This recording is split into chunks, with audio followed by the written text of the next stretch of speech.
కూడుకుంటే అలమేలమగా తావులో కూడుకున్నటువంటి వెంకటేశ్వర స్వామి. ఇది కలియుగ ప్రత్యక్ష దైవం.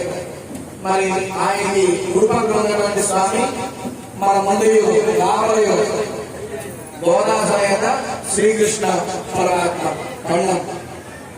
ఇక్కడ వెంకటేశ్వర స్వామి వారికి రూపంగా ఉన్నటువంటి స్వామి హృదయం. ఇక్కడ ఏదైతే ఈ ఆవరణలో ఉన్నామో నరసింహస్వామి, లక్ష్మీ నరసింహస్వామి.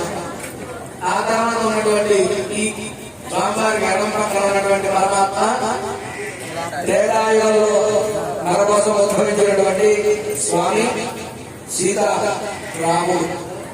చక్కగా ఈ 4 యుగాల యొక్క పురుషుల యొక్క కళ్యాణ మహోత్సవాన్ని మనం ఇక్కడ జరిపించుకోవడం అంటే ఇది కేవలంగా మన ఎవరైతే ఇక్కడ మన శ్రీనివాసాచార్య స్వామి వారి